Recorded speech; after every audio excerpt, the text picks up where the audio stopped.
Welcome to Corwin's Leaders Coaching Leaders podcast with host Peter DeWitt. This podcast is from education leaders for education leaders.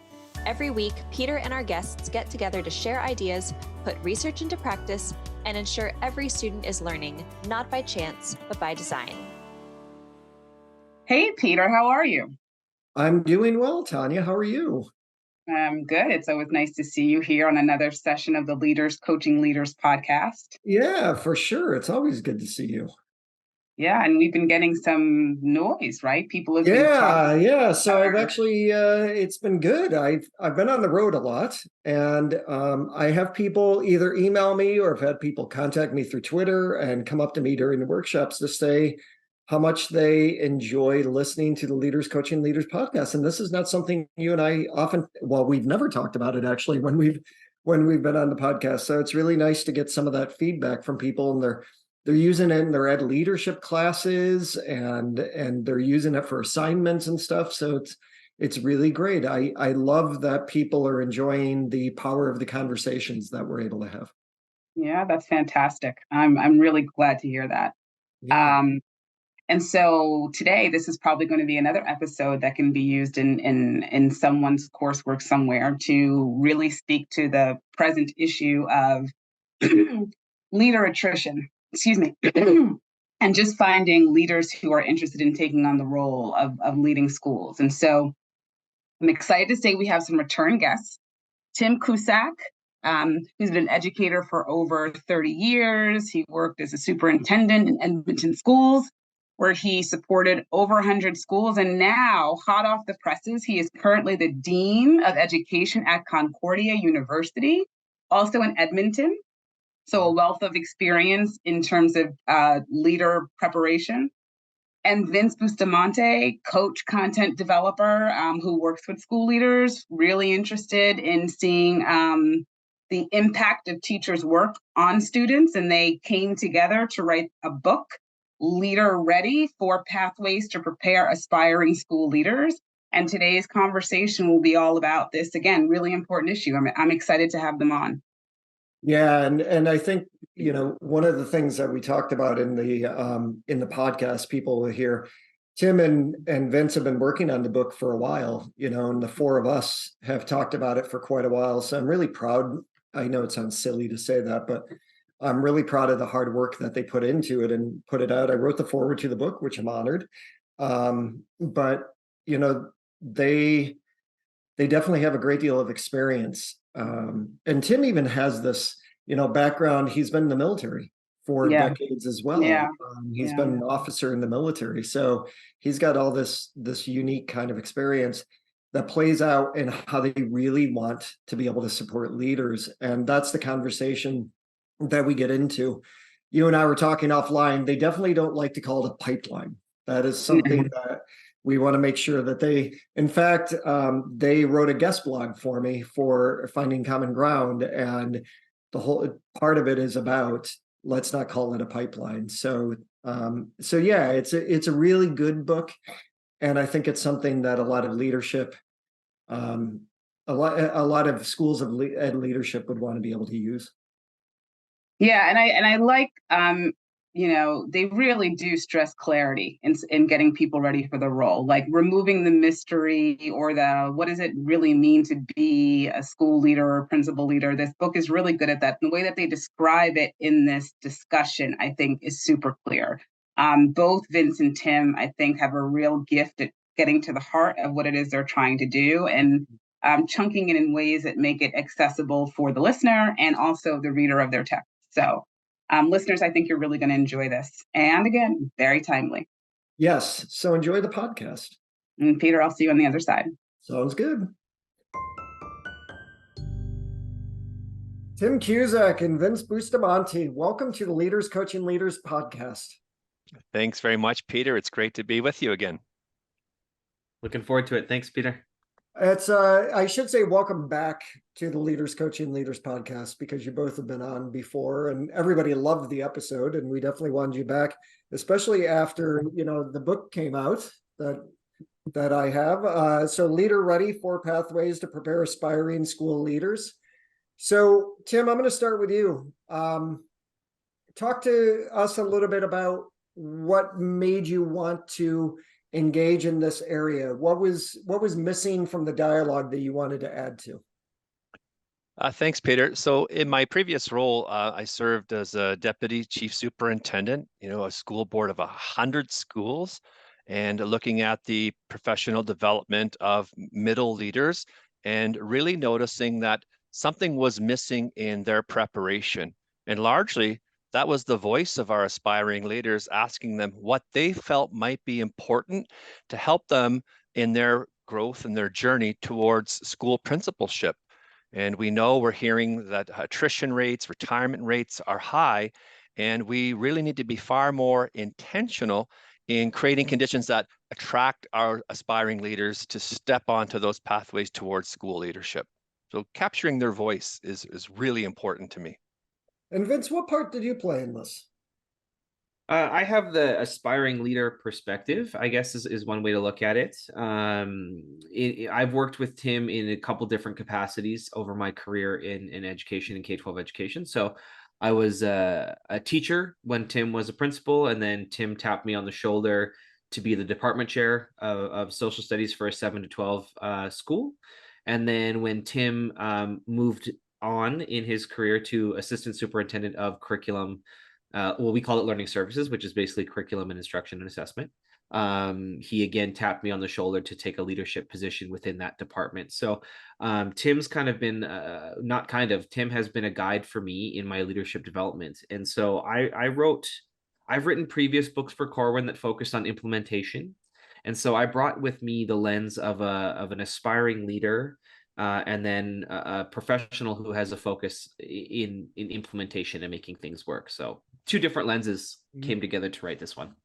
So I like those words, aspiring leader. And one of the things that is an interesting juxtaposition, Tim, is we're talking about aspiring leaders at the same time you were talking about, attrition. So why do people aspire to be a leader and then they don't stay long? I think when we look at a lot of the most recent research, we look at work-life balance, we look at the complexities and challenges of demands from school central offices on principals today. When we look at even aspects of compensation, working conditions, there are a lot of reasons why somebody might say, I'm not sure this is for me. And we know that our assistant principals, our aspiring leaders, they're watching their principals very closely. They're seeing what happens and making judgments sometimes of, well, I don't think I want to do that. Or hopefully through our 4 pathways is, I see how I can do this with great impact or effect. I want to do this. And so we hear the concept of the principal pipeline. Well, Vince and I argue that that's probably not the best metaphor to use. When you have a pipeline, you put water, oil, gas, whatever you put at the beginning, that's what you get at the end. And while, yes, we need a steady supply of leaders, we feel that there's a way to prepare that increases self-efficacy, that provides a great set of skills. And we talk about the skill, will, and thrill of leadership and what every aspiring leader should know, understand, and be able to do, and how to equip principals and systems leaders with processes that can actually leverage that to guide those aspiring leaders along those pathways to show them how to realize greater success in the leadership tasks that they have to do. So can you talk a little bit more, Vince, about what are the 4 pathways?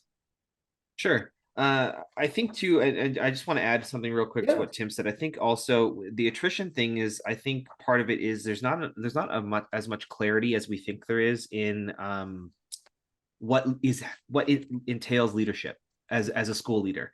It's not dissimilar to having parents who think they know what happens in the classroom because they have kids, right? It's like I'm in the school with my leader and I know what that means. So I can be a leader. And then when we get into the leadership role, we're quick to kind of say, this is not what I was expecting. So part of the 4 pathways, or the four pathways to school leadership preparation is being clear on what those expectations are. So our 4 pathways The first is understanding, knowing your leadership standards, whether you have national or provincial or local standards. What are those expectations? The second is how, from an existing leader position, are you creating or fostering a culture for implementation? So, what does leadership development look like at your local site? Who are your aspiring leaders? That's so Tim mentioned the skill, will, and thrill. So, if I was coming to your school new from where I live now as an aspiring leader, what do you know about me before making a judgment on whether you think I'm capable of being a leader or not? And one of the things that we noticed when we were writing this book is in that culture, we have a lot of second career teachers coming to the profession as a second career. Well, what did they do in their previous career, and do they have leadership experience that we can leverage? The third, once we figure out what our standards are and what the culture is, we have a chapter that we call guided leadership experiences, which is our third pathway. And it's basically how are we creating a gradual release of responsibility model to prepare those aspiring leaders? So what tasks are we giving them? Are we shedding light on what the realities of a principalship looks like? And are we allowing those assistant principals or aspiring leaders to be a part of that? And then lastly is what we call celebrating and attaining mastery experiences. So we're working towards mastery always. Mastery is something that's very difficult to achieve, but it's imperative that we celebrate those mastery experiences, because then that becomes contagious, right? If I experience mastery in running a faculty meeting, well, then maybe I will have a little bit more internal motivation to try to help run a PTA meeting or something like that. So those are our four pathways. Yeah, and I like what you said before you started with the pathways too, when you were talking about they're entering into leadership, but do they really know what they're getting into? And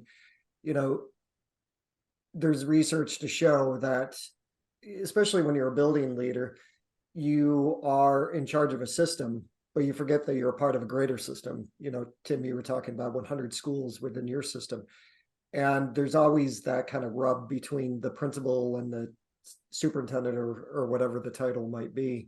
And one of the things that I was wondering, Tim, you're in a new position, right? You're at the university level now, after many years in K-12.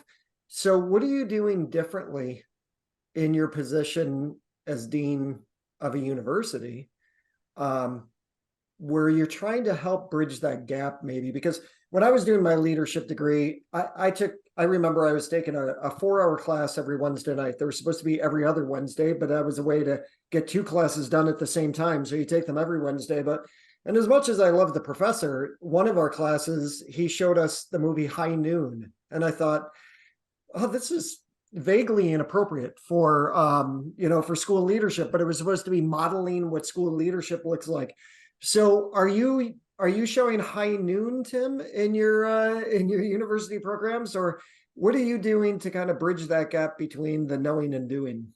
Well, I would say it's really a shout out to your work, Peter. Is we're looking at those elements of de-implementing. So when we think of our standards, our teaching standards, our leadership standards, they're often siloed. Yeah. And so we're going to stop looking at them as silos. Mm-hmm. And so what's important to understand is a beginning teacher leads a learning community. Mm-hmm. They are instructional leaders. And those are attributes that we often see in a leadership standard, but not in the teaching standard. And so we have, Vince and I have this mantra of shine some of your leadership standards on your teachers, because if we give them that early exposure to what leadership attributes look like, what should leaders know, understand, and be able to do, and leverage that within the teaching context, the teacher as leader. And they truly are. And I don't think enough light and attention is shone upon that. And so one of the things I'm hoping to really affect at the education level with our pre-service teachers is really showing and modeling for them that leadership isn't just a title. Leadership isn't just a position. Leadership is intrinsic to who we are as educators. We want to lead our students to those next destinations. We want to provide great instructional design, have high impact practices. So by shining some leadership standard on the development of our teachers, I think we can achieve that.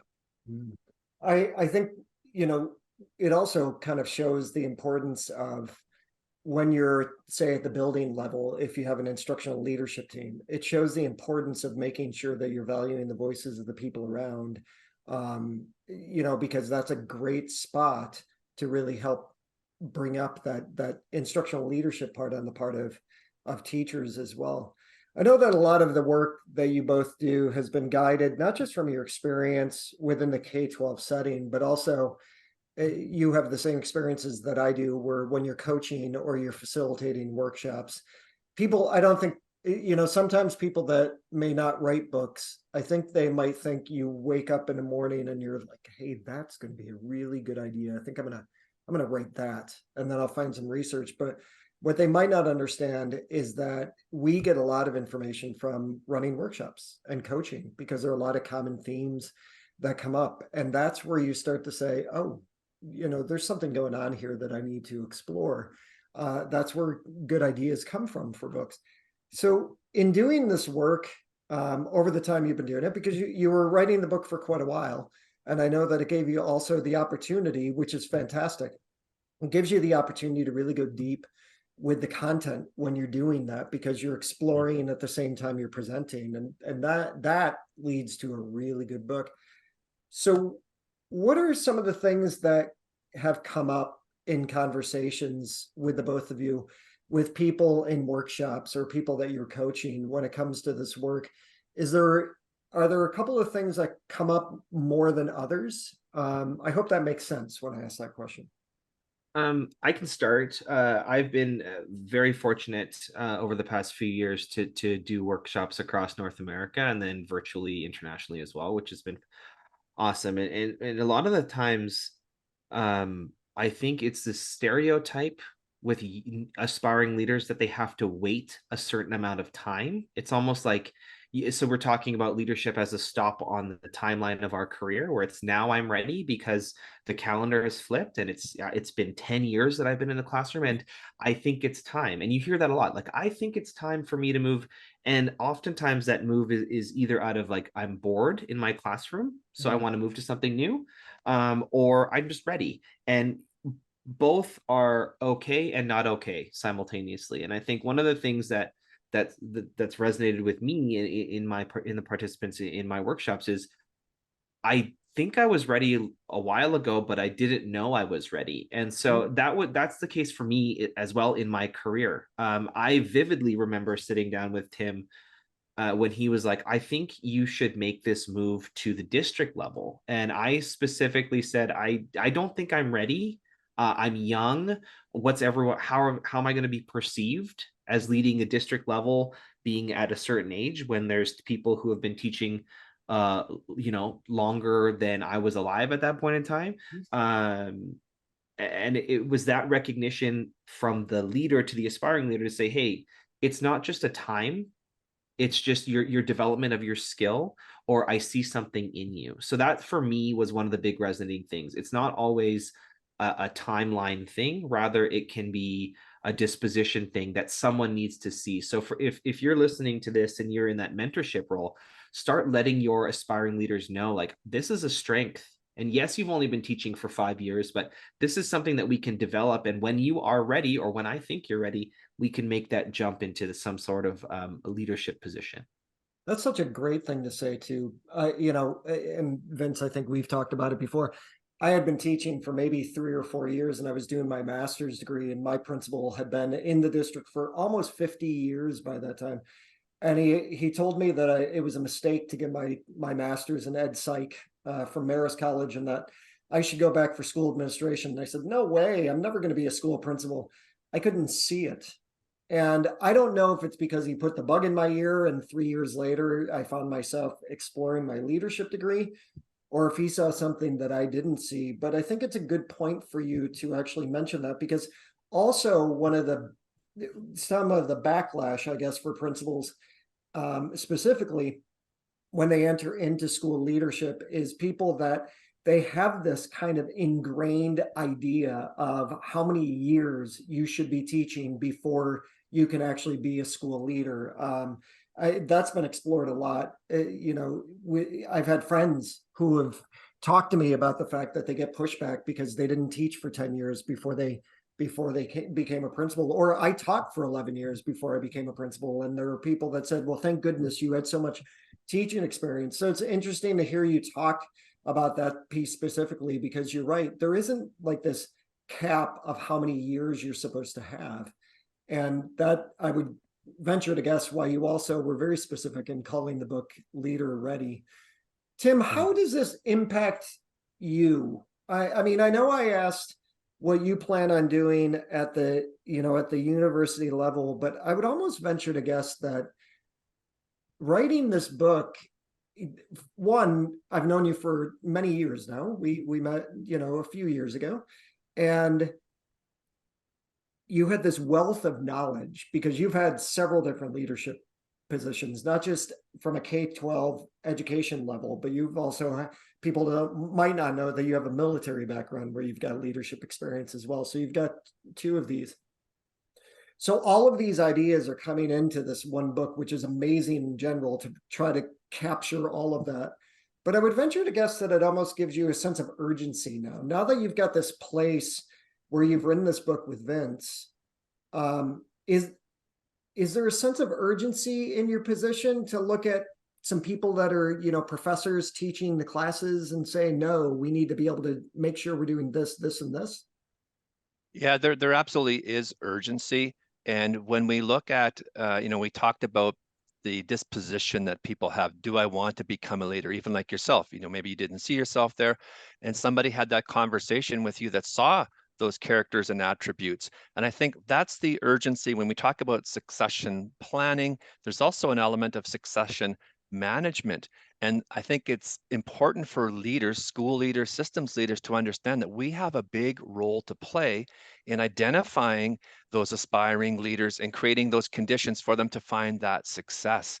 And that's one of the things I find in facilitating workshops is, well, Tim, there's a lot of theory out there. There's a lot of what we should be doing, but not enough about how to go about it. And Vince and I set out very intentionally from a practitioner level of what are some strategies, some approaches that we can use that give principals the opportunity to authentically engage with their aspiring leaders. I think the greatest sense of urgency is to talk to those aspiring leaders and say, what do you need? What do you feel is important? And one of the big eureka moments that happens in facilitating workshops or PD with principals is the simplicity of an approach of understanding where your people are at so that they're effective state, understanding the types of conversations and how to leverage the best out of those individuals through mediative questions and talking to them.